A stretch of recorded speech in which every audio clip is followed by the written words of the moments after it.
I'm Amy, sex educator, sex and relationship coach, and sex shop owner. And I'm April, VP of an international high-end pleasure products company and boss queen sex toy mogul. We're best friends who make our own rules about who we are as sexual beings. With everything from how to be a badass in the bedroom to top tips for bringing your relationship to the next level, we have something just for you. So sit back, relax, and enjoy the show. Don't forget to head on over to our website at shamelesssex.com for more. And for 15% off of some of our favorite sex toys, use coupon code SHAMELESSPP in all caps at purepleasureshop.com. You are listening to a pleasure podcast.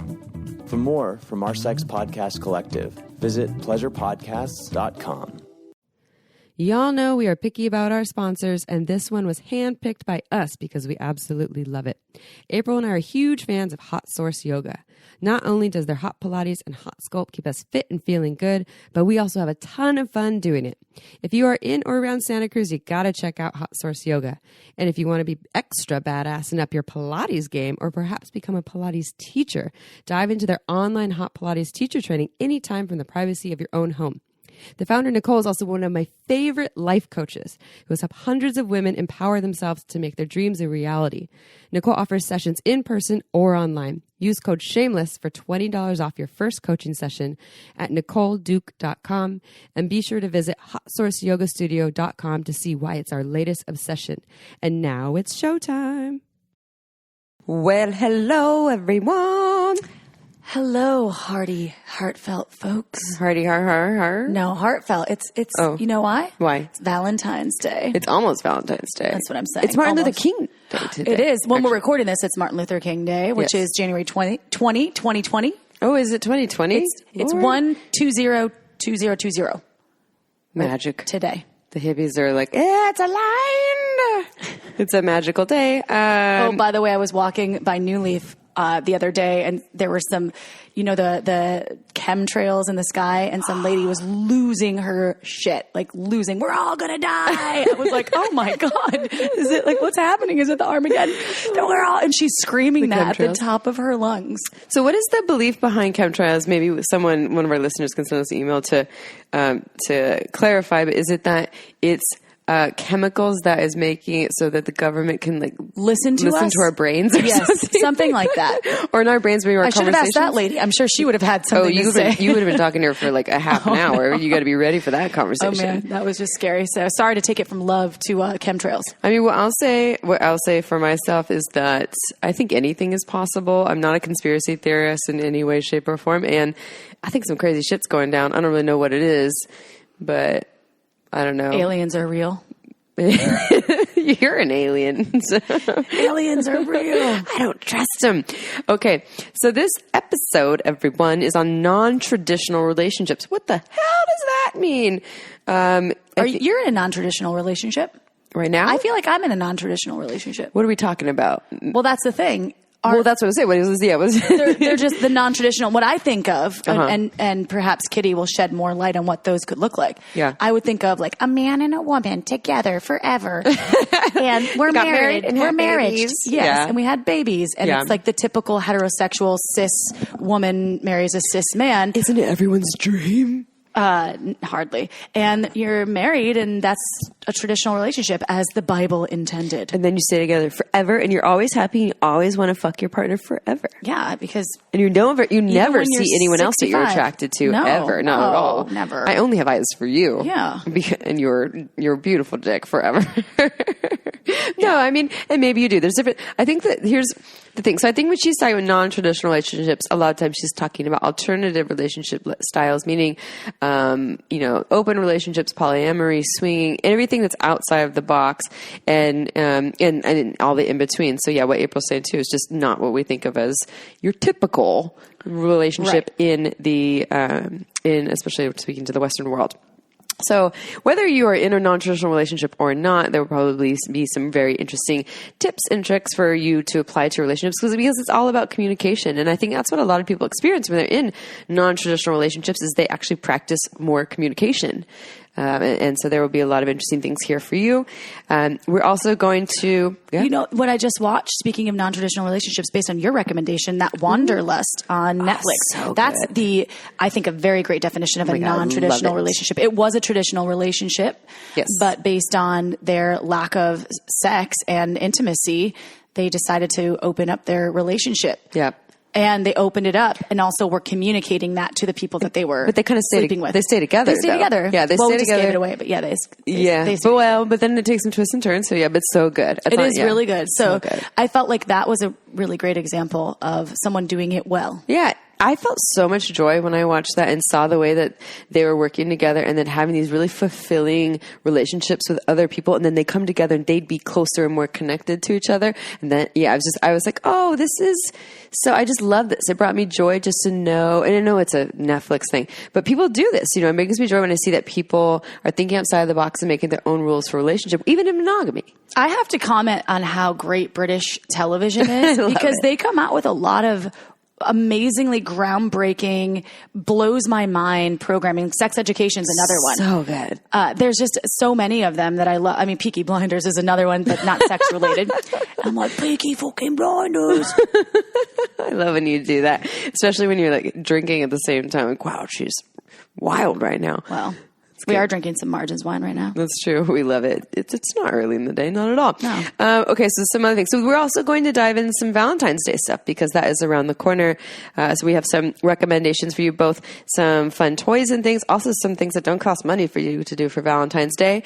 And I'm teaching a workshop if you are in Santa Cruz or in or around Santa Cruz on Valentine's Day. This is 2020. I'm teaching a workshop with the wonderful Daniel Molnar, who teaches contact, improv, ecstatic dance, etc. and Santa Cruz. And if you go to his website, Daniel Molnar, that's MOLLNER.com, you can sign up. It's a Tantra and motion workshop. So it's a mixture of Tantra and a contact improv dance. It's for couples, lovers, etc. So if you want to have a V-Day that is not your usual dinner and a movie, and you want to connect and get juicy, go check that out. Also, we have a survey on our website, not related to Valentine's Day. We've been talking about this last couple of podcasts. We want to know who you are, what topics you want to hear from us. Just go to shamelesssex.com, scroll down. It's free. It just takes like 5 minutes. And your information is anonymous. How we many really appreciate people it. have we received? I haven't looked at it last week, but I think it was already at 100. Oh, awesome. I would like to get it at 500 so that we can kind of make some generalizations about y'all. And I would love for folks to review us on iTunes. Yeah. Because we're getting some interesting feedback, and some I think that is, I appreciate, but it also kind of, I don't, people saying that we try too hard to be woke and use politically correct conversations and words in our conversations, which I think that To each their own. That we should all strive to be a little bit more politically correct, if you will, with our linguistics. I mean, look, there's plenty of podcasts that you can listen to with some folks who are not woke. I don't necessarily describe myself as woke, but when it comes to sexuality, I don't either. I'm educated in speaking as much inclusivity as possible. I try to be inclusive. That's exactly what I was going to say. Yeah. I don't want to hurt anyone's feelings. But they also said we were shaming Trip for saying girls instead of women. I didn't feel like we were shaming. I thought we were just asking him why he chose that. I think that there was maybe, I can speak for myself, that there was a little bit of like a grilling there of like, what's up with this? You're obviously speaking to men. Why is it that your language is referring to women as girls? Because you're not speaking to the under 18 crowd. You're speaking to the 18 up crowd. You're talking about sex and all these things. So that was my question, why? And it's a marketing thing. I get it. And that's part of it. But I'm also just curious about the mentality that comes with that with folks who refer to women as girls. You're hitting on a 28-year-old and you call her a girl. What does that mean to you? And I do that too sometimes. I'll notice when I use the term boys versus men, I think it has to do with my own stuff, where I'm feeling about myself, about the people I'm talking to or about. When I was single, I called all the dudes fuck boys. Even if they were men. Isn't that shaming? Like, that's gotta be probably, shaming. but that was only personal to my friends. I was like, yeah, this fuck boy. I'm so I'm just curious about how that's different from like this, like slut shaming a little bit. Yeah, well, he's just a fuck. Because what does fuck boy mean again? For me, I defined it as someone that was never capable of being in a relationship with me, meaning I would never want to date them. Yeah. So they were just a fuckboy to me. So listener that thinks we're too woke, there you go. We're not that woke. I don't think they're listening anymore, so it doesn't matter. They're tuned out. They're gone. They're like, bye. Later. I want to share a really quick story that my partner just came back from being gone out of the country for 2 full weeks. That was a long time. It's a long time. A really long time. Did you masturbate a lot? He asked the same thing, and no, I did bring back the taxi cab porn though for the masturbating that I did do. Nice. So I thought you were in a stepdad porn these days. I also watched some stepdad and stepmom porn. Oh wow, very interesting. So anyway, that being said, I didn't masturbate as much. I was sharing a room with you a bunch, right? So that kind of axes a few nights. I'm cool with it. You can do whatever you want. I wear earplugs. And then it's true. You like totally are masked out. So my point for bringing this up isn't to talk about me and my masturbation, to talk about the fact that when he came back home, that was the longest we'd been apart. We'd been apart for 10 days before that. That was the longest time. This time was 2 weeks, 15 days actually. And him coming back, we could not keep our hands off of each other. We got straight to the point right when we entered the shower. Clothes off. And I licked his butthole for the first time. You did! High five. Yeah. I've never done that before. How was the butt lick? Well, because I was talking about the taxi cab. This is how it came up. The taxi cab porn. He was like, "What do you like so much about the taxi cab porn? Is it the accent of the guy?" I was like, "No, I can't even see what the guy looks like." I said, "Actually, it's funny because the thing that I like the most is the taboo nature of these women. They're usually women licking his butthole." And he's like, really like, "Yeah, give me that rim job, girl." and he talks really dirty to them. Anyway. It's always the same guy in the same taxi cab? There's actually a few different. The one that I watch is always the same guy. I look for the same guy. I don't know what it is. He has a huge penis and he's older. Okay. But I don't know what his face looks like. And so that was what I told my partner. And so he was like, "Well, do you want to lick my asshole?" I was like, "I don't know." And I got like embarrassed. He's like, "Why are you getting embarrassed?" I'm like, "I don't know." So then we got into the shower and I licked butthole. Were you like on your knees in the shower? Spreading his cheeks? Yeah. Like in the butt? Yeah, but the water was really getting in my face a lot, so I was like, oh. So that was really hot, and it was actually really fun. So that happened, and then we just had mind-blowing sex. I had 3 orgasms in that session, which lasted quite a while, which I was impressed with him because it had been building up for so long, and sometimes that incorporates a faster orgasm. Mm-hmm. And I had 3 orgasms. I didn't use a vibrator at all with my orgasms either. So the point for me telling you this is that I think that absence really does make the sex grow fonder. Yeah. Emotionally, it was hard to integrate back in. I was telling you that, but physically it was really easy to integrate back in. And then we had more sex the next day too. Especially when you live together, to have those times apart, I think are good. It's really healthy. Yeah. And it's always been me leaving and never him leaving. So it was a little bit different than I was used to. And, I obviously wouldn't be into it all the time. And I think that it was really great, though, to have, if he had to leave all the time, I'm saying, it would be hard for that amount of time. Yeah. For a 2-week period. Totally. Yeah, I get that. Good. Awesome. I like that. I think that you're an ass licker now. Yeah, and I think maybe... wait, that's the first ass you've ever licked. Mm-hmm, no. Yeah. Oh, yeah? Yes. Wait, I've actually had ass play. Having.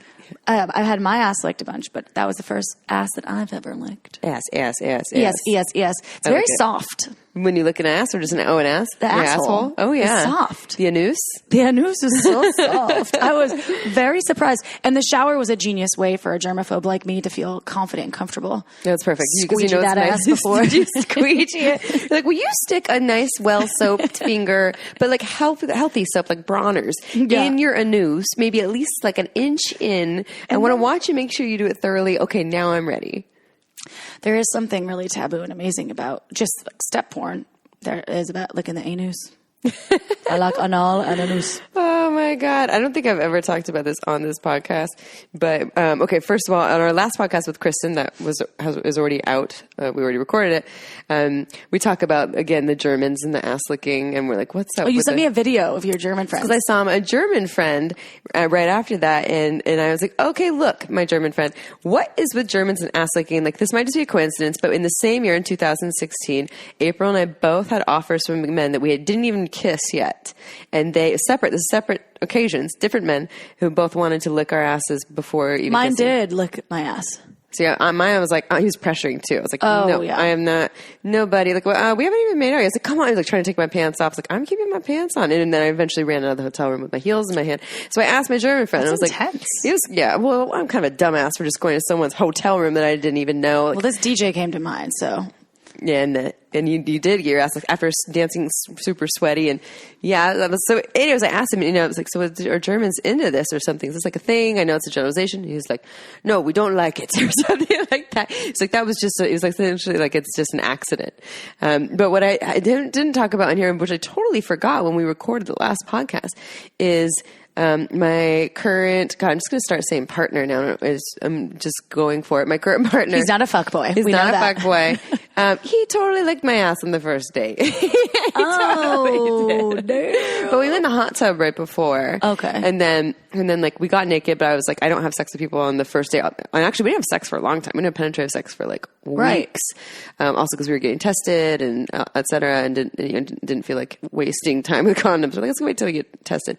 But he totally licked my ass on the first date. And that's still like a running joke that we have. Like, yeah, you just Props like to went you there. right for it. Yeah, like that. Well, breaking those barriers. So anyways, we'd be licking a lot of ass over here. Sorry, Mom is listening right now too. Mom knows a lot of details about me.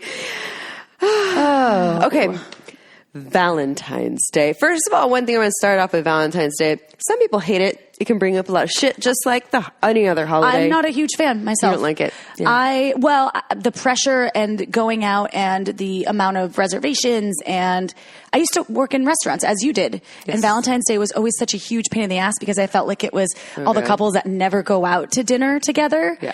And there's a lot of awkward exchanges between people at different tables that I became more aware of at that point. And then moving into my adult life and being in a non-traditional relationship, I'm like, please don't take me out on Valentine's Day. You don't want to go do like the typical go sit in a crowded restaurant where they're piling the people in and everything takes forever. Everything and it's loud. takes forever. There's prefixed shitty menus.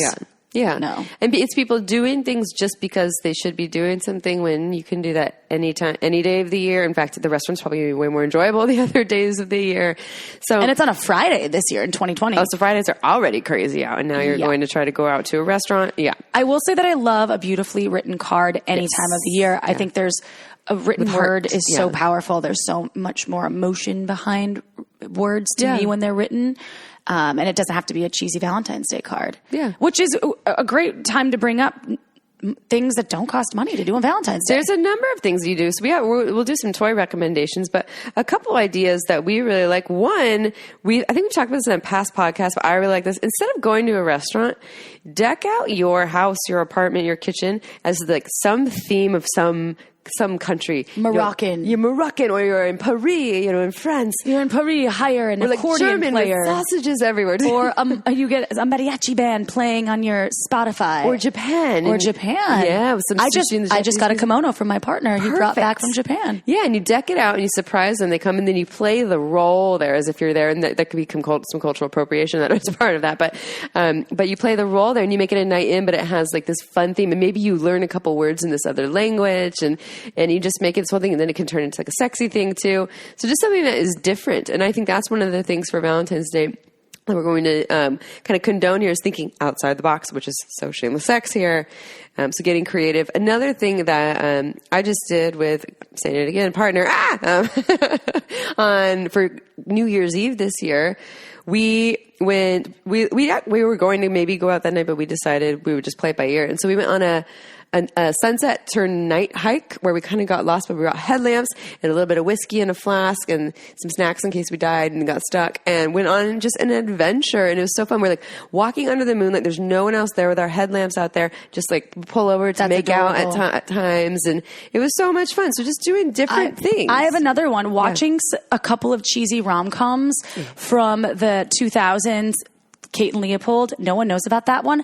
That one is amazing. It's with Meg Ryan and that guy that played Wolverine in all the X-Men movies. Oh, Hugh Jackman. Yeah, he's so good in that movie. It's such an adorable movie. I just watched it for the first time and I was like, why do I not know about this movie? Or 50 First Dates, or watching a couple of cheesy rom-coms and drinking a little bit of wine. So I Married an Axe Murderer? That was just funny. Pauly D. Was that guy? No, it's not Mike Myers. Mike Myers from the 90s. Yeah, I loved that movie. And kind of, what about a beautiful sensual massage during the rom-com? Ooh, yeah. Or what about a dance lesson in your home, kind of moving the furniture and dancing with each other, or not a lesson. If you know how to dance well, you can just YouTube it, or just dancing with each other, slow dance to Eric Clapton. You look wonderful tonight. Oh, I like it. I like it. Yeah. You look wonderful. Get creative and make it about play, make it about connection, make it different and unique, and just get creative. I think for a lot of people, creativity is hard. It's like, and they're scared too. What if I do this thing, it's awkward, or they don't like it? And like, embrace the awkward. If it is awkward, be like, you know what? That was a little awkward, that thing that we tried. But if you do want to buy a gift for your partner. Oh yeah, we got a couple of We have some fun gifts. Oh yeah. And you could actually turn this first gift idea into your Valentine's Day evening. Okay, so everyone get this. The Clone a Pussy sleeve kit and the Clone a Willy kit. They are fucking awesome. First of all, go to cloneawilly.com if you want to learn more about this. But I've done this before with a Clone a Willy and the Clone a Pussy. So Clone a Pussy it's a home kit where you essentially make a mold, a cast of your pussy, like your actual labia, lips, etc. But you actually make this thing and vaginal canal. Well, right? A little bit? No, it doesn't go all the way. No, it doesn't go all the way. It's but just more like the introitus. Okay. The entrance part, but you actually attach it to this case with a sleeve. That's what I was looking at. So it's almost like it turns into a hard case masturbation sleeve. And so you give it to your partner. So their tagline is clone it and bone it. You're like, here's my pussy. Great for long-term relationships, or just like, I'm at work. You can fuck me whenever you want to. I love this. It's kind of like it's a fancy masturbation sleeve that looks like but you, just like that you can actually the shape of your and you pussy. can use it time and time again because you could wash it out, right? Oh, yeah, totally. So you use that over and over again. And then they have the Clone a Willy kit, which is a vibrating cock cast. So it's the actual mold of a cock, but there's a vibrator in the middle. And so the exact same shape of the cock that your own cock, and then it actually vibrates, and you hand that to your partner. And you can fuck me whenever you want to. I love this idea of doing this on Valentine's Day. If you want something fun to do and interesting, granted, you have to keep the cock hard. Yes. So that's kind of a fun game too. Yeah, you get the fluffers. And so I had a personal experience with this back in forever ago. 2010 maybe was a crazy year in my life. And That's right when I left, that's why. Yeah, it was gone, so I lost it. I was like, I'm freaking out. And I owned a sex shop at the time, and I had a guy friend that you also hooked up with him too later. I did. He was someone that was a friend where we had this great arrangement where we would like play partners, but it was just homies. You know, the next day I would just be like, yeah, well, how was that? That was fun. Cool.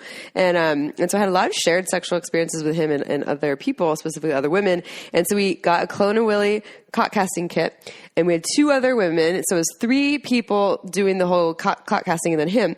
And so we had fluffers, right? I'm the scientist. I'm the one stirring the things, like, okay, get the cock hard. And they're all like, he's a nipple guy, you know, touch his nipples and his cock, and then get the cock hard. And then you're keeping the cock hard for a couple of minutes while we keep the casting on there.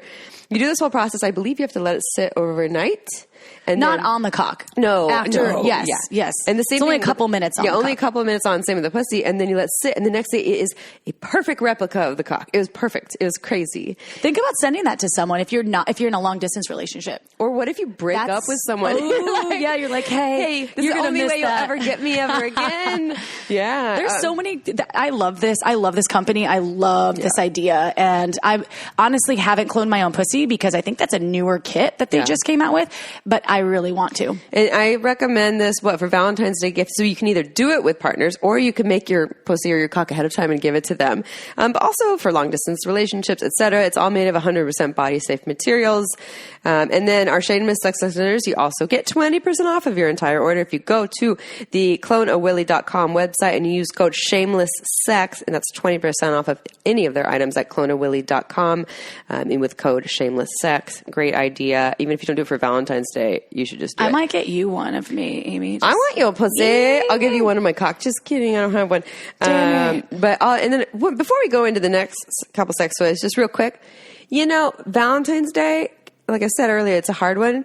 If you don't have a lover or a partner, because it can bring up that stuff like, oh, I'm alone, go fucking celebrate you. Like, go do something for you. Like, you can buy yourself a nice sex toy. You can make a casting of your cock or your pussy or whatever, and just like put on an altar and say, I'm fucking beautiful. Go celebrate you, do something power awesome for ass you. boss bitch movies all night instead of rom-coms. Or one of my favorite things for the Valentine's Days when I've been alone is just to be with my badass friends and all get together, whether they're partnered or not, and just share love in that way. That like, oh, I'm surrounded by love. It is just about love. I used to write Valentines to my friends when I was in high school and in college, and I always thought that was special, giving them candy and like the ones when we were in elementary school with the little boxes. Yes, in our elementary school, they used to do crush cans, and so different colored crush cans would be kind of what people thought of you. It was really weird. It was kind of I don't like stuff like that as much because it makes people feel bad that don't get. Yeah, the ones that are left out. Gifts. It's a competition. It is a total competition. It's like Facebook, but for like elementary school, where it's how many likes do you get? Yeah. It's fucked up. Which is exposed because you're in class getting these delivered to you in front of everyone. I was never the girl that got all the crush cans. My mom told me the other day, because when we hosted the XBiz Awards, Amy and I just hosted the XBiz Awards in LA, XBiz Executive Awards, not the porn awards. Stormy Daniels hosted that one. Yes. So my mom goes, did you win anything? And I was like, no. She's like, oh, you're always the bridesmaid, never the bride. I was like, thanks, Mom. Thanks so much. Oh She's like, no, God. but really? And then she went on and on about, you've been in how many weddings now? 17, right? I was like, yes, Mom. She's like, wow. And you get nominated. How many years now have you been nominated? Is this like the 5th or 6th year? I was like, yes, Mom. Yes, I've never won. Oh, thank you. Wait, you've won. I won Woman of the Year once. Yes, but which is amazing, and I'm super honored. But she just had to bring up not that, but everything else. Hence the reason I need years of therapy. Thanks, Mom. She doesn't listen. Thanks, Mother. So she was like, "Oh, but I'm so proud of you. Good job hosting. You're always number 2, never number 1." Yeah, and she brought up prom court. I was nominated for prom queen. I lost by 2 votes. She brought all of this up. Like I was like, I forgot about that, Mom. This was like a couple of days ago, so it's fresh in my brain. And I was like, wow. Mom. We need always the bridesmaid, never the That's bride. funny. Well, I've been very rarely the bridesmaid. I'm often not invited to be the bridesmaid. I was not on the homecoming court at all. I'm not even in the running for a lot of these. You would have been a bridesmaid if I would have ever had a wedding. There's still hope. We could have a fake one, a mock one. Yeah, well, we could marry each other. Yeah, let's do it. Legend can be give us away. Legend can be our ring bearer. All right, so we have a couple other product recommendations. So if has anyone ever heard of WeVibe? You can't answer me, but WeVibe is it's a company that is revolutionary, and they specifically started with couples toys for partnerships and lovers, although you can use it on your own. They're a Canadian company too. They're Canadian. It was back in the day when we opened Pure Pleasure. They had their first couple models out at that time. They've always sold like crazy. They are, and it's a really innovative design because there's nothing else like it on the market, and it's comfortable and it fits. So it's designed to fit. So part of it will sit outside the body and fit on like the vulva, while the other portion can sit on the inside of the vaginal canal. So it kind of clips on, if you will, to for a vulva owner. Yeah, for a vulva owner, to the inside bits and the external bits. Yes, so you'll have the outside part that will go and hit the outer vulva, like April said, on the clitoris, which was where most of the nerve endings are anyways, and there's a motor there, and the internal part can actually potentially reach the G-spot, and then you can have penetration going on at the same time because the part that goes to the vaginal opening is really small. So it kind of clips in and curves up, and then you can have fingers going at the same time, a penis, maybe a dildo. And a penis could feel the vibration, or the fingers can feel the vibration. So the vibrations are for both partners. Right. And they have a new toy out that's called the WeVibe Chorus. It's the same kind of C-shaped adjustable fit, but it's cool because one, all of their products now, they all work with wireless technology. So not only does it have a remote, but it also works with an app on your phone. So you can use Bluetooth technology, meaning you can vibrate someone from anywhere in the world. And you can watch. You can actually have them on video at the same time, so it won't interrupt the app functions. Yeah, and you can actually create some what are like, oh my God, what's the word I want to use for it? Different it's programs, customizable functions vibrations, of what you like. So maybe it's 5 of these, 1 of these. It's really cool and revolutionary. But this one, the WeVibe Chorus, the remote also has a squeeze remote function where either you're holding it because you have the toy inside of you, the more you squeeze, the stronger it gets, or you can give it to a partner and they can squeeze it as well and control your vibrations. So you have the remote, you have the Bluetooth app on your phone, and you have the squeeze function. And this remote's really cool because it almost feels like a joystick of an airplane or something, and it's squishy. So it has the soft silicone feel too, which makes it easier on the hand to squeeze. I really like that. Yeah. This, from what I've seen working in the sex toy industry, working in a sex shop, the top selling sex toy for couples. When we worked in Pure Pleasure back in the day together, WeVibe was our number one seller all the time, and we would sell them. And that was when it wasn't even as powerful. Yeah. They perfected it. They've made the design a little bit more ergonomic than it ever has been before. I mean, this is brand new. I've never seen this one before. Yeah, it's brand new. And holding it in my hand, it's beautiful. Yeah, it's incredible. It's quiet. Yeah. They say whisper motors, and it makes sense because it's virtually silent. Yeah, they're very, very innovative. So if you're looking for kind of the ultimate couples vibrator, this is definitely one of them. They also make something called the Moxie, which I also really love. The Moxie is really cool. It's just an external vibe. It has one part that can go slide like in your panties or whatever you're wearing, again, for a vulva owner, and then a magnet on the other side so it stays clipped to it. Because a lot of the other panty vibes are weird. They slip around. They don't stay in place. And it's not even just for panties. You can actually put it over clothing, even over something like these yoga pants that we're wearing, activewear. Or like if you're wearing a harness or all kinds of things. You can slip that in anywhere. And you can walk with it. It's not so uncomfortable where it's ergonomic at a restaurant, or it's controlled by the app too. So if your partner's in Tallahassee, Florida, and you're chilling in Wisconsin, they can vibrate turn it on and vibrate you. Most of the nerve endings are external anyway. So again, it uses that same app. It is really powerful. It's really quiet. It's an awesome addition to a fun night out potentially, or just what your radio sex play. And all these things you can use in different ways. You can use it with your own hands. It doesn't have to be used for couples play, but again, a great option for couples because it has that app and it's something that you can use together. They're all waterproof, and the app is totally free. I don't know if we mentioned that. You don't have to pay for the app. It's like the We Connect app, or I think it's called the We Connect. Yeah. And I don't know, the company is amazing. I absolutely love it. They're very on top of innovation. Yeah, very innovative. So again, if you want to get some of the ultimate couples, partners, lovers toys, or sex toys, go check out WeVibe.com. And then this Valentine's Day, they're also offering our listeners 5% off and free shipping of any product on WeVibe.com. That's WeVibe.com. Just use promo code SHAMELESS at WeVibe.com. That's shameless at WeVibe.com. I'm really excited about this toy. I know. We only got one, so Amy's used it and going to wash it. Yeah, for you. And then I'll use it. It's body safe material, so honestly, I'm not worried about contracting any fun on all things. I mean, I'm not going to put it in my ass. Well, if you did, I wouldn't be worried. We're homies like that. It's cool. I can totally use it and Plus, wash it. You already got STID checked. You're all good. I'm good. I'm clean, man. Yeah. I'm real clean. All right. So I'm going to read a bio for you all. I think I know how to pronounce her name. It's Chambliss, I assume. Kitty Chambliss is a #1 Amazon best-selling author of Jealousy Survival Guide, How to Feel Safe, Happy, and Secure in an Open Relationship. She is also a relationship coach, keynote speaker, polyamorous and sex-positive activist, and founder of Loving Without Boundaries, specializing in helping people in non-traditional relationships navigate the challenging emotions that often arise in such dynamics. Kitty has made it her life's mission to make thriving relationships, even unconventional ones, attainable to everyone. To learn more, visit lovingwithoutboundaries.com. But first, before we dive in, we want to just comment real quick on Calm. We love Calm. Meditation has changed our lives. And you've heard us say this before.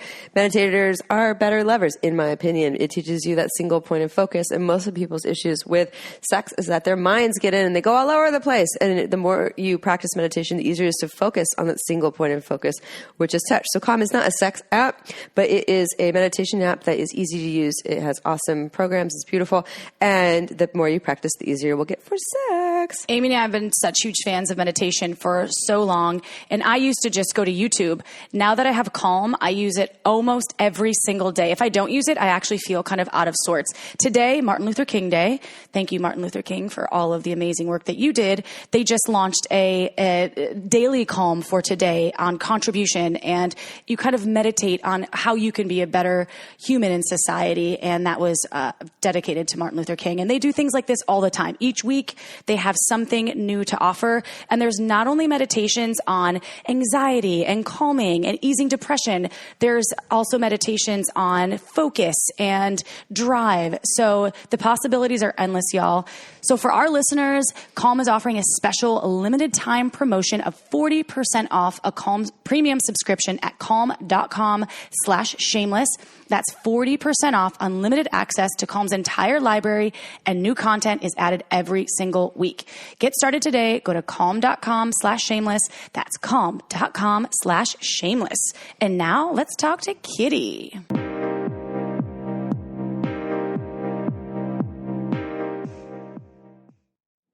Well, dear listeners, I have some terrible, terrible news. We recorded this awesome episode. It is here. Don't worry. Don't leave. Don't tune out. But we recorded this awesome episode and had some tech issues on my laptop and switched to April's, and it stopped picking up the microphone on her laptop. And it sounds okay from our speaker side, guest side, but we don't sound so wonderful because it sounds like we're just in a room speaking. So please bear with us. There's a really great podcast with a lot of really wonderful information, and I'm sorry the sound is not perfect. If this is the first time you're listening to Shameless Sex, listen to other episodes. Know that our sound is at least a little bit better. I hope you still enjoy it. Bear with us. And if you get irritated with the sound, just remember to smile. And we're sorry. Here we go. This is different topics because Kitty comes from a background of specifically talking about alternative relationships, or non-traditional relationships is the terminology that you use. Before we ask about what non-traditional relationships are, can you tell our listeners how you got to be where you are today? What's your journey to be doing what you're doing? Sure. I'll try and give you as abridged of a version as I can. So really briefly, I was raised Catholic. So I joke around that I'm a recovering Catholic. And so I didn't actually start dating because I thought it was a sin until college. And I ended up becoming a cheating serial monogamist. So I'd end up cheating on one partner after another. And I just couldn't make the monogamy thing work. And I felt like I had to because that's what I was taught. So eventually it just wasn't working out for me. So I eventually just decided, what am I doing? Like, why don't I try and live my life the way that works for me, regardless of what society is saying and doing? And eventually I met the man who is now my husband, and it turned out that he was a cheater as well. So as we were falling in love, we just said, hey, baby, I don't want to cheat on you, but this hasn't worked out for me, and I want to honor like who you are and who I am. So why don't we just make this up as we go along? So we did. And so for the first about 2 years, we were exclusive as we kind of built our relationship. But then we eventually did get married by a lighthouse, not in a church. And we wrote our own vows and just left out the forsake all others part. We didn't know what that meant just yet. But then eventually a friend introduced me to the book, The Ethical Slut. And I always tell people that when I first read the introduction, my mind was just completely blown because it just blasted through all of my own limiting beliefs and just everything that I was told. So at that point, we first heard the word polyamory from that book, and we just started doing research. And I was just so fascinated. So we literally did research for about 2 years. We did dive our toe into swinging, like going to Hedonism 2 and the nudist resort and experimenting with all of that. But eventually what felt more right to us was polyamory. So we just eventually just started to see other people. Like the first person I started to see, my husband actually dropped me off for the date. That's kind of how we started out, and it just led me down the journey that brought me to here, which is as I was working through my own emotions and my own challenges, I started my blog called Loving Without Boundaries. And I started accidentally creating a community there, supporting people and almost becoming like a dear kitty, so to speak. And that eventually led to creating the podcast. I have about 130 episodes out now.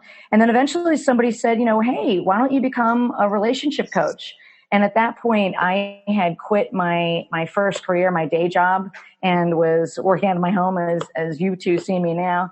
and I was doing a graphic design business, but I knew that I wanted to do more. And I thought, well, maybe I will become a coach. Who knows? So I ended up eventually becoming a certified relationship coach, and I haven't looked back. It's been such an incredible journey. It's so rewarding.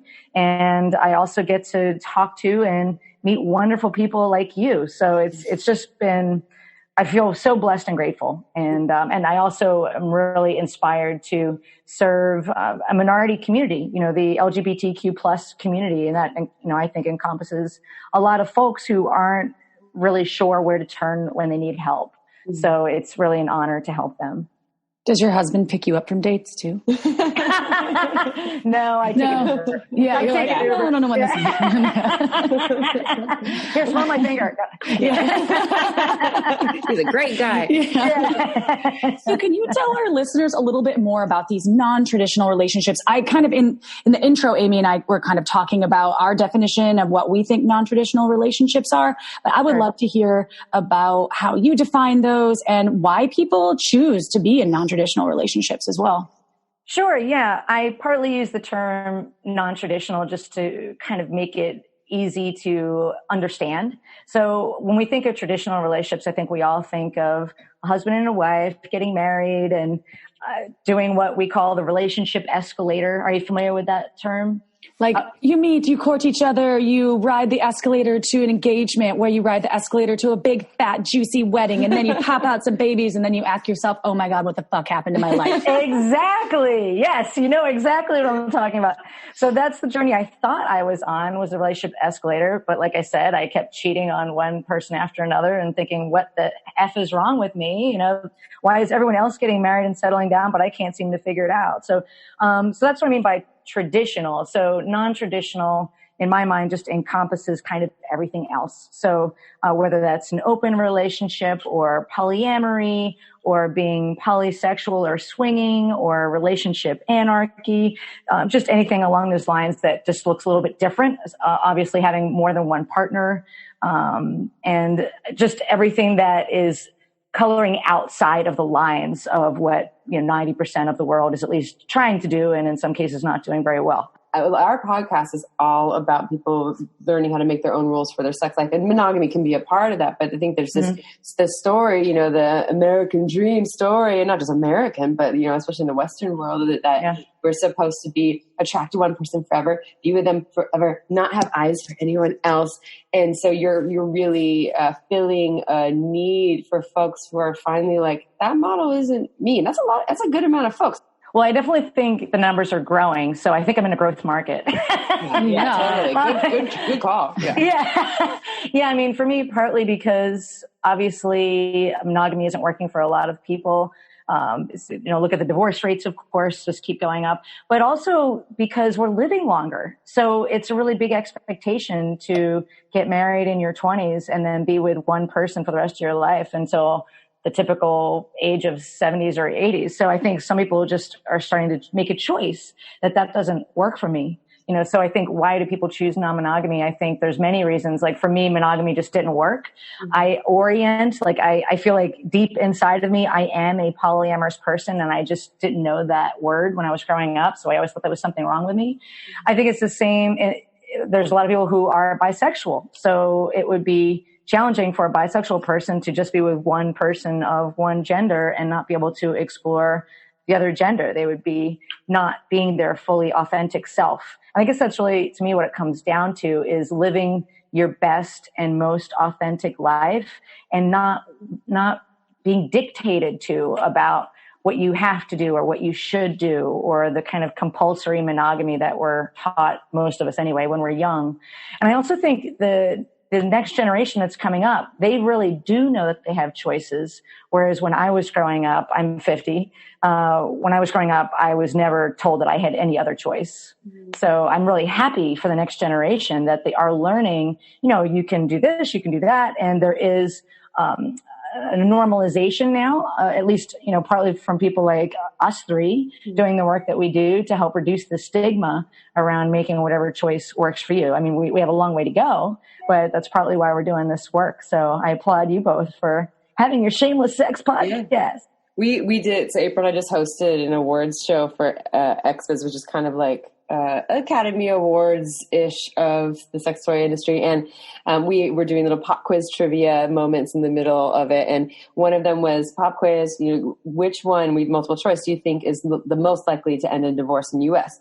Option 1 was first marriage. Option 2 was second marriage. Option 2 was third marriage. Option 3. But most people said first marriage, I think, right? That's what they thought. Yes. And I think statistically it's actually second marriage. I think we learned this from Esther Do you know Perel. what the average length of a marriage in the USA is? What's that? 8.2 years. The average length. The average length of a marriage. And the second marriage is the most likely to end in divorce, too. Yeah, I think the first marriage is like, 40 to 50%. The second marriage is 60 to 70% likely to end. And the third marriage was 30 to 40%. Yeah. Wow, that's fascinating. I'm so glad you shared that. Yeah. So just so interesting for people to look at the numbers, everyone, and it's not that monogamy, and folks who are monogamous who are listening to this. And we're going to ask you some tips for folks navigating non-traditional relationships as well. But, and that will apply to monogamy as well. I'm sure a lot of the communication stuff. So we're not on a soapbox necessarily preaching everyone should be non-monogamous, but also it's just about making your own rules. Absolutely. I can't believe that 8.2 years is the average length of a marriage. Actually, are you from the East Coast, right, Kitty? I am. I live in the Washington, D.C. area. Yep. Okay. East Coasters, I guess, on average, it's 12 years. So. Oh, good job, East Coast. Maybe they're defining their own rules. Californians are 4 years. Yeah. Oh, really? I don't know. I'm making that up. Yeah. And I am married. I live with 2 of my partners, but I've been married since 2006. So I'm bad at math. One is the tech boyfriend, right? We met him the other day.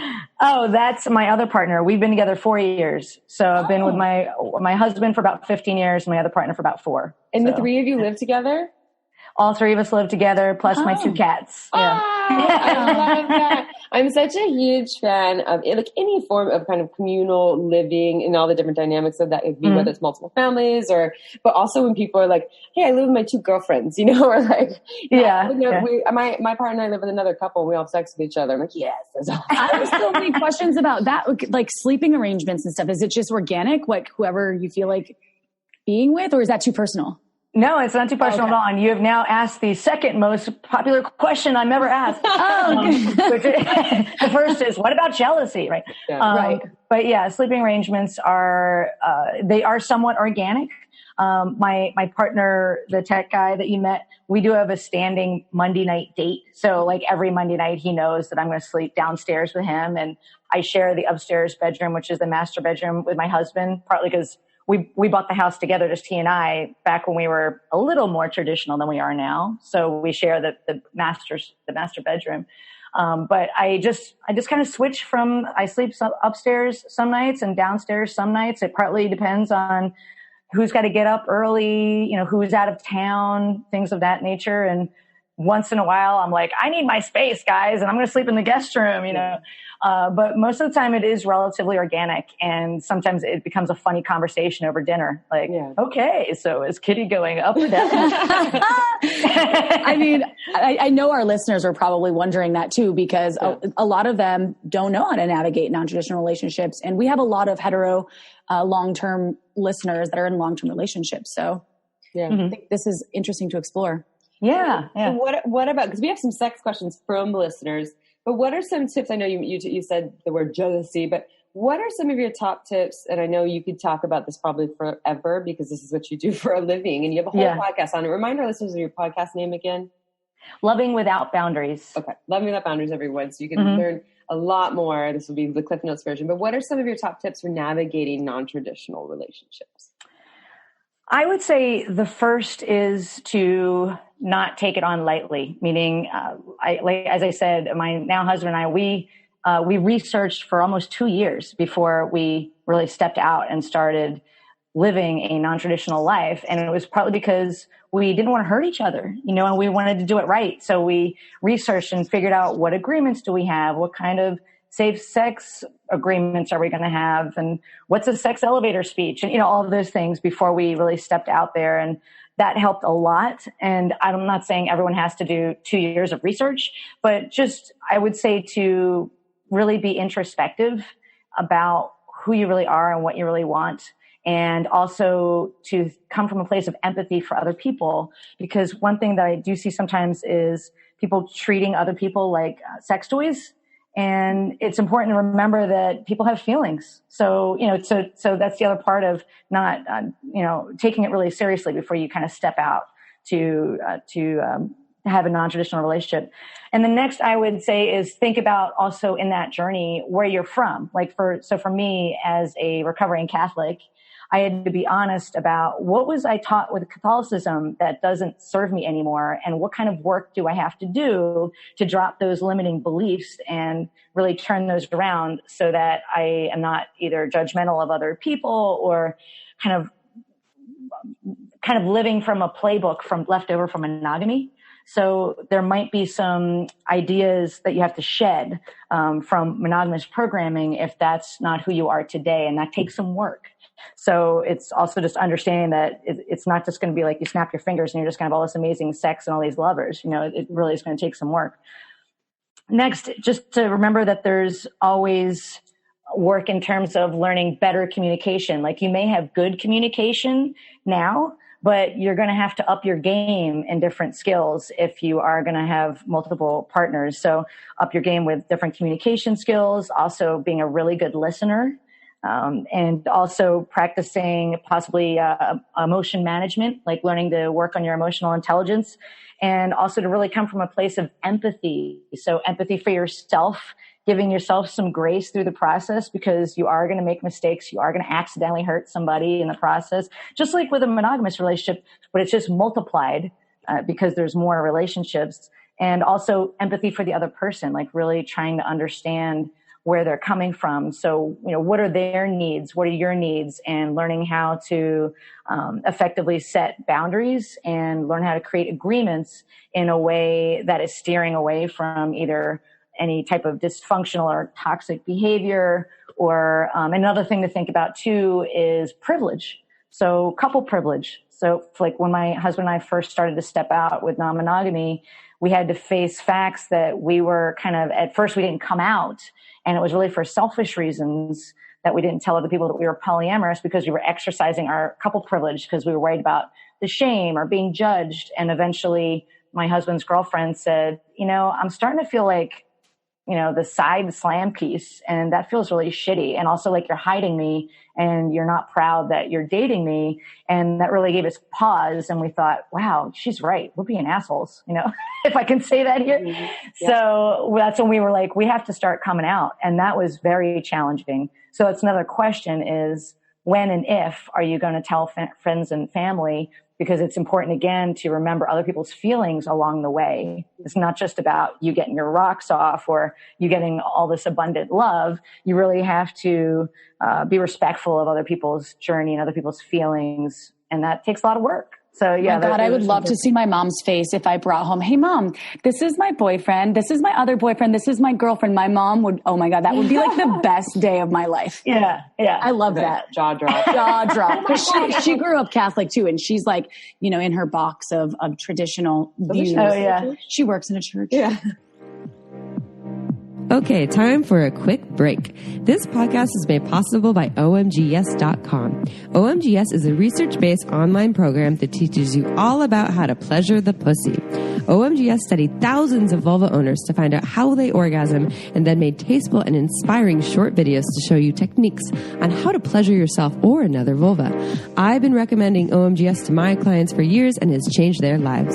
So for all you vulva owners or vulva lovers out there who may already be having good orgasms and you want to take it to the next level, or perhaps you want to explore more variety in your playtime, OMGYes will have something just for you. With 2 seasons, one all about internal and the other all about external techniques, it's better than any book or DVD money can buy. To learn more, visit OMGYes.com/shameless. Our listeners get $5 off. Check it out. This podcast was also made possible by Uberlube. It's a luxurious silicone lubricant great for all all kinds of sex.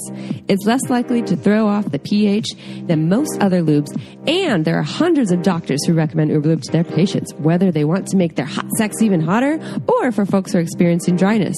You never knew lube could be this good. So whether you're an avid lube lover or you've never used lube before, Uberlube is right for you. It has no flavor, no scent, and feels absolutely amazing on the body. Uberlube has endless uses. I use it to tame my hair frizzies, to prevent chafing, and I even put some in my mouth right before an oral sex session, and it totally ups my blowjob game. Oh, and the bottle, it's gorgeous. It's totally discreet and looks more like a beautiful cosmetic product, so you can even leave it on your nightstand shamelessly.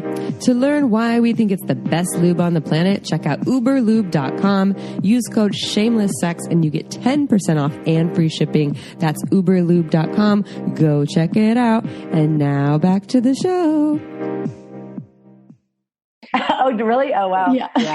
I like that. I mean, I don't love the idea of someone feeling like a side slam piece, but I like that term that you use. Side slam. I'm feeling like I can totally, feel what that, that would feel like for someone to feel like a side slam piece when someone isn't, you're not out and proud. I think a lot of people probably deal with that, whether even if you're in a monogamous relationship, but you're, LGBT, etc. So that it's that if someone's closeted in some way. And also to bring up the point of, okay, you have traditional, and I don't know what your family's response was when you told them that you were in this polyamorous marriage, and how they responded. But it's like, hey, would you rather me be cheating and out of integrity with my partner and risk perhaps losing this relationship that is so great for me in my life rather than having all of these multiple partners that we're openly discussing? I think that's something that I'm inviting all of our listeners to actually take in as well. What really is, what are you judging, right? Exactly. Yeah. I do a whole workshop about coming out, and that's one of the main points I make. If you are looking for guidance about coming out, everyone jumps to the sex, even your first question, and not, it wasn't a problem at all, but that's where everyone's mind goes. Who are you having sex with? Why are you having sex with multiple partners? Where are you sleeping? And so the coming out process, it's important to take the focus away from that and put it more towards love and joy. I was just thinking about you cuddling with who you're cuddling. No sex came to me. Yeah. I was like, who do you and it's fine. Hey, sex is fun. I watch porn. But, but in the coming out, I think it's important to focus on, I love these two people, like the way you love all your children or the way you have more than one best friend. I just happen to love these two people or these three people or whatever. And I'm happy and I'm having a joyful life, and I hope you can accept me the way I am and be happy for me. Like that's a great way. And we've always had a lot of success coming at it from that angle. That's what I tell my animal, because I'm always like, there's enough love for everyone. And I think like that's a good thing to take in. There's enough love for everyone. So the jealousy piece, it's like, hey, there's enough love. Like, let's live in this abundant space. So I think that was what came up for me when you were saying that. You can actually explain to people, there's enough love for everyone. We can love more. Yeah. I think you hit the nail on the head, just like focusing on the abundance versus monogamy is based a little, or I shouldn't say monogamy, but compulsory monogamy in the way I was taught with Catholicism. It's based a lot on scarcity and fear, and you're going to be in trouble if. It's just like what they talk about in Sex at Dawn from the anthropological perspective, that our modern day ideas of monogamy, the theory is that it's based on the agriculture movement and more of like an ownership thing. We need people to help work the farm and the land because now we own land. Yeah. And then marriage was a business arrangement. And so it was monogamy, it wasn't like, oh, I choose this person because I love them and I just want to kiss them all over all the time. It's like, hey, we're in a business together. We're going to make some kids. You're kind of my property here. We're going to work the land together. Sorry, everyone, if I popped your bubble. And that's similar to Eastern cultures, too. There was a dowry paid, right? And then it was men having relationships with women, and they needed kids to help survive. And that's not the case anymore. Now marriage is such a business. Weddings are a business, right? But yet it's supposed to be about love now. So now it's confusing. It's like, it's based on our business. It still kind of is a business, but we're supposed to also have love and great sex and passion and desire and all of this shit. Put all the eggs in your basket. You're supposed to fulfill all of my needs. Oh my God. Yeah. It's a lot of pressure, right? Yeah. And don't forget my birthday and our anniversary and, and you're not meeting all my needs. You meet like 90% of them. This other 10%. You're supposed to. And it's all your fault. Everything's your fault. I'm going to ask you some sex questions. You got it. Cool. Yeah. Okay. So we have a couple from listeners. First of all, Lately, anytime I bring up the topic of sex or intimacy with my wife, it gets shot down on the spot. When I mentioned her that things have never been like this before, where in the past we've had an open relationship, and that has included swinging and polyamory, the latter being more successful for her than it was for me, as she found a boyfriend and even shared a sexy night together before I completely struck out. So she got laid, he didn't. Anyway, so when I tried to approach her about this, she replied with, I guess I've just grown up and we have more important things to worry about than something as frivolous as sex, meaning they're not really having a lot of sex. I know that the person I fell in love with is still in there somewhere. The loving, kind, and sexual person she is definitely still there somewhere. How can I help her rediscover that side of her and bring it back out? So he's not necessarily asking, how can I have her open up their relationship? But it sounds like they're not having a lot of sex. They have done the open things in the past, and now her current perspective is sex isn't really that important. I'm an adult now. What would be your advice for these people? He's very frustrated. He's in his early 30s. She's in her late 20s. And they did have a baby, and she's kind of refusing to listen to podcasts or talk about it. Mm-hmm. Yeah, I mean, it's definitely challenging. And the first thing I would say is to understand, and coming from that place of empathy, that relationships and people do evolve and change over time. So there is going to be, it's like an ebb and flow, like the ocean, you know. So sometimes we're going to be like, I'm thinking about sex all the time. And other times, you know, we might not be thinking about sex. Like even just using for my own life, when my father passed away and I was grieving, I was not interested in sex at all. You know, so there may be moments where somebody's just not in a place where that's top of mind, and that's challenging if the other person, you know, hasn't lost their zest for that. So just coming from a place of empathy first. And second, I would say to remember that we can't change other people. You know, so it's kind of futile to try and control other people. That's kind of toxic, but, you know, to remember that we can only change ourselves. So the man in this situation, he could encourage her and support her on her journey, and maybe get really curious and maybe ask her, you know, what is she needing? Is she maybe overwhelmed with taking care of the kids, or overwhelmed with, you know, taking care of the house, and maybe they need to get a babysitter or a maid? Like, once he understands her needs, that maybe draining her energy away from wanting to be playful with sex again, he may be able to, you know, encourage and support that in her, but to know that he can really only change himself. So he can get curious about his own needs and his own boundaries, like what is okay and what is not okay. Is, sexual connection with his wife something that he's really needing in his life, and how is he going to express that to her, and just kind of working through that. And he could then work towards vulnerably sharing with her in a way that doesn't make her wrong what he's experiencing, and seeing if maybe that moves her heart or opens up a really honest and authentic conversation with her. And then if they're still having issues, I would recommend there are moments where it's really important to just get help. You know, so if they want to talk to a sex coach or a relationship coach or a therapist who specializes in things like that, there is no shame in reaching out to get help from the professionals who that's what their expertise is. So I would say those are the things I would mention. 100%. You cannot do all of this stuff alone. And even to, I think, seek out therapy or support before things are to a point where you feel like they're broken and you're trying to dig yourself out of a hole. So get the tools before things get bad. And I love that advice, Kitty, for sure. Mm-hmm. Yeah. And it's kind of, it's a bummer when people are like, I'm not going to listen to any podcasts. I'm not going to read any books. I'm not like that. To me, is a really challenging thing to overcome, when you don't want to force anyone to do things. You want it to be this consenting second party that you're in a relationship with. But at the same time, you have to be open to make and help things get better. Yeah. So.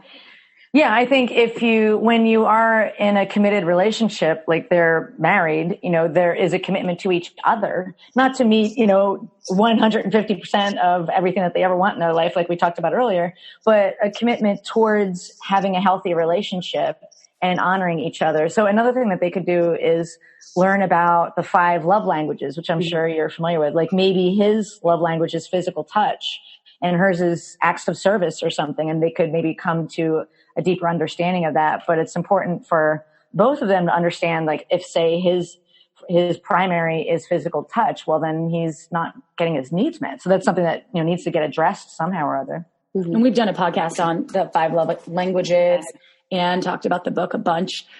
All right. So question numero dos here is from another listener. And this says, I have been attempting opening a dialogue with my wife about my wanting to stray from our relationship in a purely sexual manner and only with men.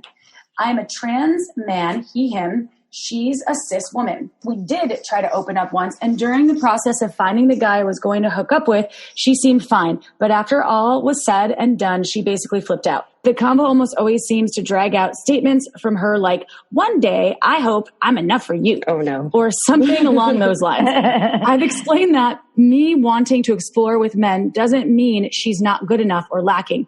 But I was wondering if you had any tips or ideas on how to navigate this. Ooh. Yeah, that's a challenging one. I would say first, that idea that I'm not enough, there's a part of that is kind of if some of it's left over from that monogamous thinking that we were all brought up with. So that she would need to want to work through that and learn how to drop those. And again, she could do that with a professional if she's having help with that. But also those not enough ideas, it's also just very human. I mean, we all have moments in our lives where we think, I'm not good enough, I'm not smart enough, I'm not pretty enough, I'm not as good in the sack as she is.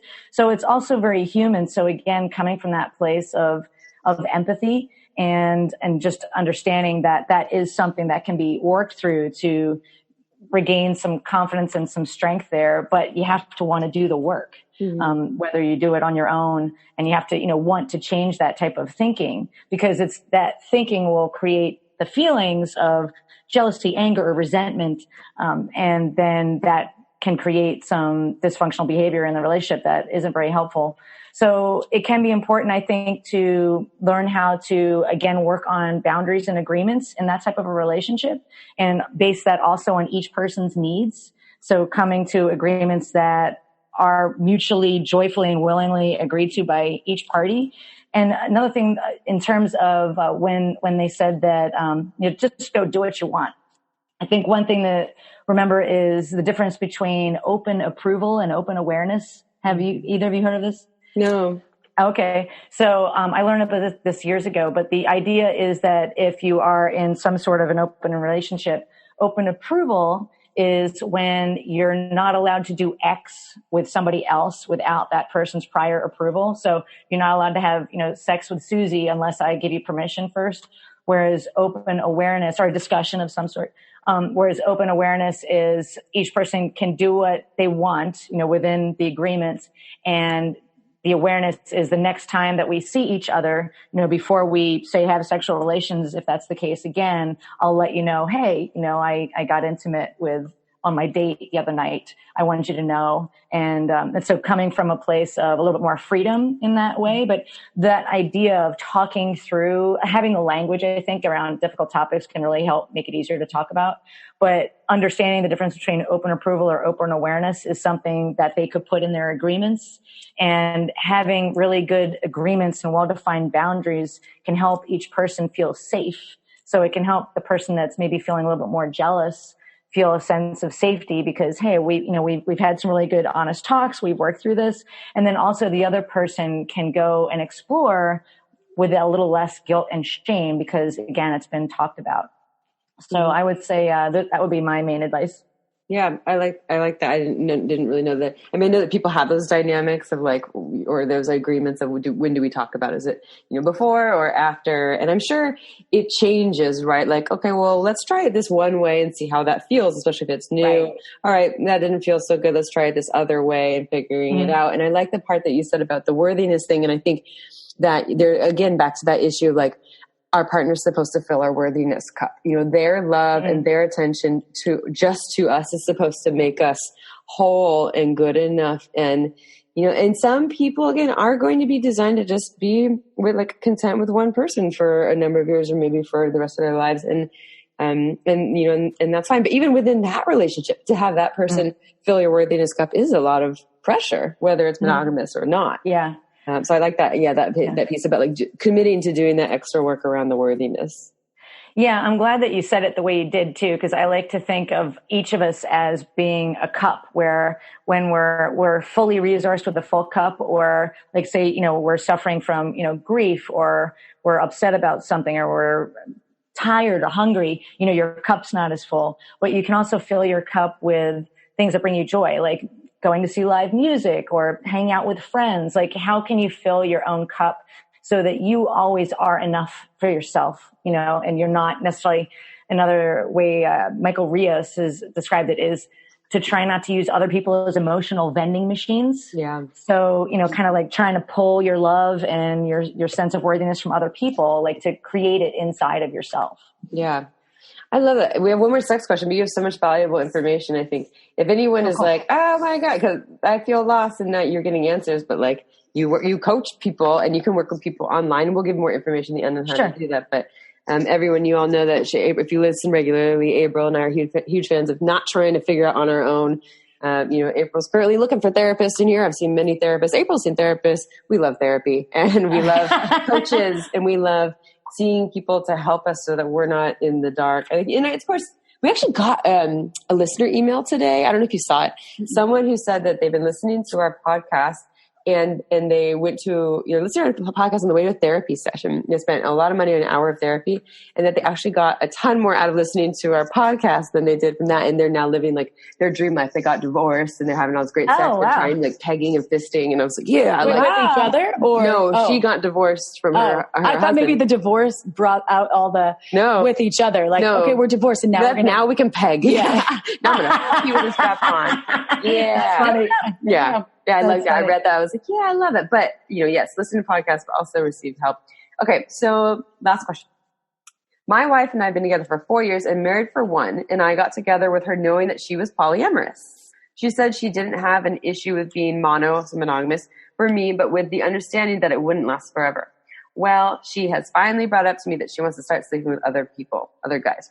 She has explained that it's only for pleasure and not for a relationship. So I guess if it's just for pleasure, again, if the definition of poly, right, is a relationship, correct? Is more like your relationship building? Relationship structure. Yep. Mm-hmm. Okay, so it sounds like she's looking for a more open relationship.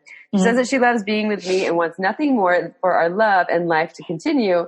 She also says that it's also fair for me to sleep with anyone I want as well. The problem I'm having, though, is it's hard for me to admit I have a fragile male ego. It's very difficult for me to be okay with her having sex with other guys. I want to change that, but it's not easy. I will do whatever it takes to make our marriage work because I want to spend my life with her. Any suggestions on how to basically get over myself so we don't have too many issues? I love that he admitted to having a male ego. His male ego right here. That was the first part. I know. I like this guy. Yeah. Yeah, I know. I do too. I like him because of the vulnerable sharing there, right? Talk about vulnerably sharing your feelings without making her wrong. Yeah. That's an excellent example of that, right? But I also love his can-do attitude. I am willing to change. Yeah. And, I'm ready to put in the work. And, really that's half the battle is just that decision and that commitment. And he's making it. So I think that's half the battle. So he's starting from a really great position. I think one thing for him to think about in terms of the fragile male ego is just to remember, like we were saying before, that idea of abundance versus scarcity. So the idea that, love and even sex, it's not something that gets depleted like a bank account. It doesn't go down and then just go away and poof, you've got zero. It's something that can grow with more people. And the only thing that really is limited is time. So I think, time management is always critical when you are talking about multiple partners. But that working on his fragile male ego, there's lots of different tips. And one tip I'll give is creating what I call a 50 stack. Or a 50 stack of awesome. And what I mean by that is, how David Letterman used to do top 10 list. Okay. So it's kind of like the 50 list, right? But he could make a list of whatever it is that triggers him when he thinks about, I have a fragile male ego. So he can make a list about, why am I an amazing lover? Or why does my wife think I'm the greatest thing since sliced bread? And she's, I'm her number one guy, no matter what else she's out there doing. And you can start small, like just make that first top 10 list and then just keep adding to it. And what you're doing is you're kind of creating like a neural anchor and focusing on the positive. one thing I learned is that we have an average of 80,000 thoughts a day, and like 60 to 80% of them on the average person are totally negative. Yeah. So it's amazing, you know, of course we're all kind of walking around depressed and angry, and, you know, because we're all telling ourselves really sad stories, right? So creating like that 50 stack of awesome, it's really forcing, in this case, this gentleman to focus on the positive and to keep reminding himself, and to do it from a place of abundance. Like, you get to, you know, 48. Well, there's got to be 2 more. What are 2 more? You know, so to keep challenging yourself. You print it out and you put it on your closet door so your wife can read it every day. So you're right. You are all these things. Yeah. Yes. And it's also something you can have a lot of fun with, right? You can make it silly. You can decorate it, right? But also when those feelings come up, you know, she's going to want somebody else better than me, or, you know, my ego is fragile. You know, that's one of the things you could write is, you know, my ego isn't fragile. It's freaking strong as all get out. It's as strong as an ox. And, but, you know, you can always reread it, but also you can challenge yourself to write another 50 until that thought goes away. So again, these things take work, but it doesn't mean that they're impossible. Yeah. And, it is work that, you know, somebody can do on their own. But once again, there are people who specialize in helping people work through that, encouraging them and giving them some tools and tricks of the trade for how to get to the other side of that. But it's totally doable. So that would be my biggest piece of advice is yay for this gentleman who's, you know, really fighting for his marriage and also his own emotional and mental health, and saying, I'm committed to changing this because I know I can do better. So yay for that. And that's half the battle, and he totally can do it. So that would be my main thing. We love you, listener. You're awesome. We said this on our last podcast. We love when we have men writing in, and, you know, they're like cis men writing in, and they're like bearing their vulnerability, talking about how they want to be an ally for their, you know, their cis women partners. And we're like, yeah, fuck yeah, we like your style. I want to ask you real quick, 1, about your book, and 2, about how people can work with you. Because again, there's so much of people feeling super lost in navigating this, whether you've been doing non-traditional relationships for a long time or you're new to it. And some of the books you already talked about, like The Ethical Slut. I think, maybe Sex at Dawn. I know we have The Ethical Slut at purepleasureshop.com, but our listeners get 15% off with coupon code SHAMELESSSEX on purepleasureshop.com on everything that's sex stories too. Your book, that remind us the name, where people can get it, and then also how they can work with you. Sure. So my book is Jealousy Survival Guide, How to Feel Safe, Happy, and Secure in an Open Relationship. Mm-hmm. And the easiest way to find that is simply on Amazon. It's there in print, Kindle, and recently released on Audible too, right before Christmas, which I was really proud about. That took a while. And read by yours truly. Yeah. Oh, they use your voice, because they don't always. Yeah. Sometimes they're like, we don't like your voice. Yeah. I read it myself, which was fun. It was a lot of fun. There's even a little Easter egg at the end, which I'm not going to say what it is. And then also in terms of working with me, you can go to lovingwithoutboundaries.com. And on there, you'll see there's a coaching link, and right there you can book a free initial call with me. So that's the easiest way. And you can learn all about my work, and also find out more about my blog and my podcast there as well. So it's just lovingwithoutboundaries.com. Everyone go check it out. And again, we'll be on Kitty's podcast coming up soon, whenever that comes out. But just go subscribe. Yes. Subscribe. You're on all the apps too, iTunes, Google Play, etc. I am. Mm-hmm. Okay. Yep. Awesome. Absolutely. And then Kitty, we're so wonderful. We've done one. I think we've done 1 or 2 episodes on I think 2, only maybe 2 episodes on not a lot. Non-monogamy. But I really like the terminology that you're using as non-traditional, because I think that it's more inclusive of all the different dynamics that are available. Thank you. Yeah. I think there's different controversy, and I like it as well. And I also think it's accessible. Like, people can understand that typically. And I'm glad we explained it here, just in case they don't. Well, thank you, Kitty, for everything that you're doing, and for enlightening us on non-traditional relationships and how to do it properly and how to do it well, and to feel good about that. So can't wait to see you again soon on our show. Yes. We made it happen. We had a couple errors. It was cursed for a minute there. I was like, it's never going to happen. No, we're going to do it. Yeah. No, thank you for your patience. And I've loved getting to know you and meeting you at the Sex Expo. You both are delightful. So thank you so much for having me. Thank you. And to all of our listeners out there, you know how much we love you. If you're into drinking wine, guess what? Margins Wine's going to have a new release soon. This episode airs in 2020, the beginning of 2020. So that's January 2020. And she, meaning Megan Bell, the winemaker, is going to have a brand new release. Remember, she's only doing a couple releases a year. So if you're not on the newsletter, go to marginswine.com and get on that newsletter. When you use the code SHAMELESSSEX10 on her website on this limited release, you get 10% off 3 bottles or more. And if you use the code SHAMELESSSEX15 and you're buying 6 bottles or more, you get 15% off. Go to marginswine.com, y'all. All right. We love you. We love our listeners. We're going to see you next Tuesday. Ciao for now. Don't forget to head on over to our website at shamelesssex.com for more. And for 15% off of some of our favorite sex toys, use coupon code SHAMELESSPP in all caps at purepleasureshop.com.